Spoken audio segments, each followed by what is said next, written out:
শুক্তো হলো বাঙালিদের এক প্রাচীন এবং ঐতিহ্যবাহী রেসিপি, যেটা আমরা ভাতের সাথে প্রথম পাতে খেয়ে থাকি। শুক্তো গ্রীষ্মকালে মূলত খাওয়া হয়, অর্থাৎ গ্রীষ্মকালীন সবজি দিয়ে, যা আমাদের শরীরের তাপমাত্রা নিয়ন্ত্রণে সাহায্য করে। প্রথম পাতে তেঁতো খাওয়ার যে রীতি, সেটা কিন্তু বাঙালিরাই খেয়ে থাকে, বা এই রীতিটা বাঙালিদের মধ্যেই দেখা যায়। যেমন আমরা নিম পাতা, শুক্তো এগুলো কিন্তু আমরা প্রথম পাতেই খেয়ে থাকি, যেটা কিন্তু আমাদের শরীরের হজম শক্তিও বৃদ্ধি করে। বাঙালি পরম্পরায় শুক্তোর প্রচলন যে আদিমকাল থেকেই, তার প্রমাণ আমরা পাই বিভিন্ন সাহিত্যিকদের লেখায়, এবং বিভিন্ন সাহিত্যিক বিভিন্ন সময়ে শুক্তোকে বিভিন্ন নাম দিয়েছেন, যেমন শুক্তুনি, শুক্তানি। তো এইগুলো থেকে কিন্তু আমরা বুঝতে পারি যে প্রাচীনকাল থেকেই শুক্তোর একটা প্রচলন রয়েছে বাঙালি পরম্পরায়।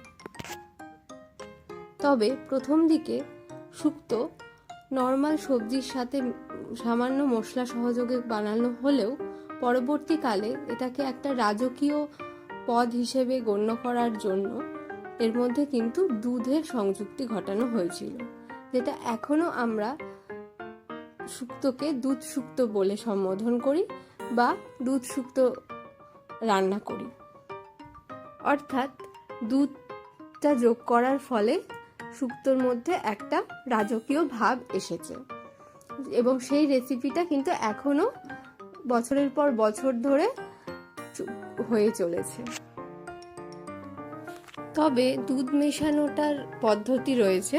সঠিক সময়ে বা সঠিক পরিমাণে দুধ আর তেঁতোর যদি ব্যালেন্সটা না করা হয়, তাহলে কিন্তু দুধটা কেটে যাওয়ার একটা চান্স রয়েছে।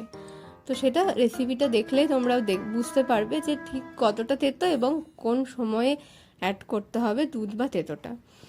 তো যাই হোক, আমি আজকে যে শুক্তো রেসিপিটা তোমাদের সাথে শেয়ার করছি, সেখানে কিছু সবজি নিয়েছি, কিন্তু এর সাথেও আরও কিছু সবজি তোমরা অ্যাড করতে পারো, যেমন সজনে ডাঁটা বা মিষ্টি কুমড়ো। তো এই দুটোই আমরা খুব একটা পছন্দ করি না বলে আমরা অ্যাড করিনি। তবে তোমরা যারা পছন্দ করো বা ভালোবাসো খেতে, তারা কিন্তু অবশ্য সেই সবজিগুলো অ্যাড করতে পারো। তো প্রথমে আমি সবজিগুলোর সাথে সাথে বড়ি নিয়েছি, এবং বড়িটাকে প্রথমে হালকা তেলে হালকা ভেজেছি। খুব বেশি তেলে বা খুব বেশি লাল করে ভাজিনি, কারণ খুব বেশি লাল করে ভাজলে পরবর্তীতে কিন্তু বড়িটা সেদ্ধ হতে সময় লাগে। সেই জন্য আমি একদমই হালকা ভেজেছি। এবং এরপর আমি যে সবজিগুলো নিয়েছি, সেই সবজিগুলোর মধ্যে প্রথমে আমি করলাটা ভেজে তুলে নিয়েছি, এবং তারপর কাঁচা কলাটাও ভেজে তুলে নিয়েছি। এবং প্রত্যেকটা সবজি ভাজার সময় তোমরা খেয়াল করবে আমি কিন্তু লবণ দিচ্ছি। অর্থাৎ আমার মনে হয় যে লবণটা যদি সাথে সাথে না দিই, তাহলে ঠিকমতো লবণটা সবজির ভেতর ঢোকে না, এবং ঠিকঠাক লবণ যদি না ঢোকে তাহলে কিন্তু সেটার টেস্ট পাওয়া যায় না। সেটা আমি নিজে মনে করি বলে সেটা দিই, কিন্তু তোমরা যারা নতুন রান্না করছো তারা কিন্তু বারবার সবজিতে লবণ দিও না, কারণ বারবার লবণ দিলে কিন্তু লবণটা বেশি হওয়ার একটা চান্স থাকে। তো যারা নতুন রান্না করছো তারা একবারেই শেষে লবণটা দেবে আন্দাজ মতো, যাতে বেশি হওয়ার চান্সটা না থাকে লবণ। তো এরপর বড়ি, করলা, কলা এগুলো ভাজার পর আমি আরও কিছুটা তেল দিয়ে সেটার মধ্যে তেজপাতা ফোড়ন দিয়েছি, 2 কাঁচা লঙ্কা, আর তার সাথে সাথে 5 ফোড়ন দিয়েছি ফোড়ন হিসেবে। তবে অথেন্টিক যে শুক্তো রেসিপি, সেখানে কিন্তু রাঁধুনি ফোড়ন দেওয়া হয়। রাঁধুনি যে স্মেলটা, সেটা আমার পছন্দ না, সেই জন্য আমি রাঁধুনি ফোড়ন ইউজ করি না। তোমাদের যদি পছন্দ হয় বা তোমরা যদি অথেন্টিক রেসিপি ট্রাই করতে চাও, তাহলে তোমরা অবশ্যই রাঁধুনি ফোড়নটা দেবে। ফোড়ন দেওয়ার পর আমি ওর মধ্যে আর যে বাকি সবজিগুলো আমি নিয়েছি সেগুলো একে একে দেব। যেমন আলুটা ভাজা হতে বা সেদ্ধ হতে বেশি সময় লাগে বলে আমি আলুটা আগে দিয়েছি, এবং আলুটা একটু নাড়ার পর তার মধ্যে পটল, এবং তারপর একে একে পেঁপেটা দিলাম, এবং দিয়ে সেটা লবণ দিয়ে নাড়ার পর যেহেতু বেগুন সেদ্ধ হতে অনেক কম সময় লাগে সেই জন্য বেগুনটা আমি পরে অ্যাড করেছি। এবং তারপর সমস্ত সবজি ভাজা ভাজা হয়ে যাওয়ার পর তার মধ্যে আমি মাঝখানে ফাঁকা করে আদা বাটা দিয়ে দেব। এটা তোমরা আলাদা করে ভাজাটা তুলে রেখেও আবার কড়াইয়ে তেল দিয়ে করতে পারো, কিন্তু ওটাতে বেশি তেল ইউজ হয়ে যায় বলে আমি সেটা করছি না। আমি এটার সাথে আদা বাটাটা অ্যাড করে দিচ্ছি, ওই জন্য প্রথমে একটু বেশি তেল দিয়ে দিয়েছিলাম। তো আদা বাটাটা একটু কষানোর পর তারপরে আমি সর্ষে বাটা ইউজ করছি, এবং সর্ষে বাটার সাথে সাথে তোমরা পোস্ত বাটাও অ্যাড করতে পারো। আমি অন্যদিন করি, কিন্তু আজকে আর পোস্তটা আলাদা করে বাটিনি। অল্প পোস্ত মিক্সিতে বাটা একটু সমস্যা হয়, সেই জন্য আমি আর বাটিনি আজকে, শুধুমাত্র সর্ষেটা ইউজ করেছি। তো এবং তারপর একটু কষানোর পর তারপর এক বাটি, ছোটো বাটির এক বাটি দুধ আমি শুক্তোর মধ্যে অ্যাড করলাম, এবং এর মধ্যে কাঁচা কলা এবং বড়িটাও আমি অ্যাড করে দিচ্ছি।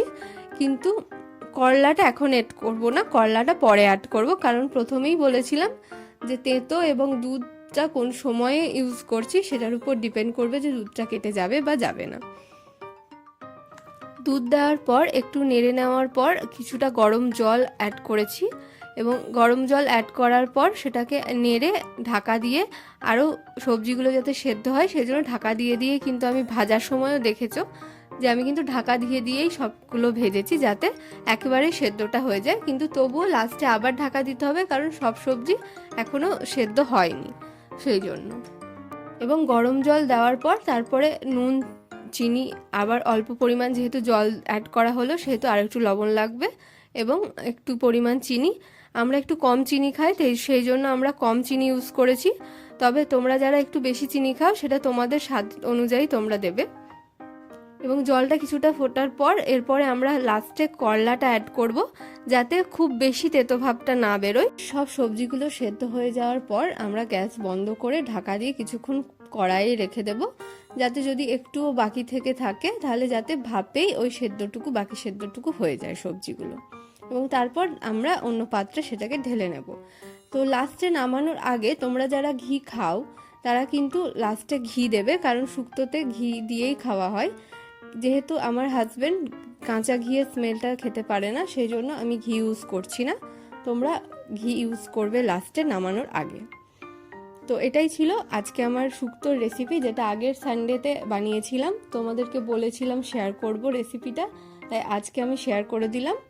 তো কেমন লাগলো রেসিপিটা জানিও, এবং তোমরা বাড়িতে নিজেরা ট্রাই করে আমাকে বলবে যে কেমন হয়েছিল খেতে। তো যাই হোক, ভালো থেকো তোমরা, সুস্থ থেকো, আবারও গল্প হবে পরের কোনো ভিডিওতে। Have a nice day.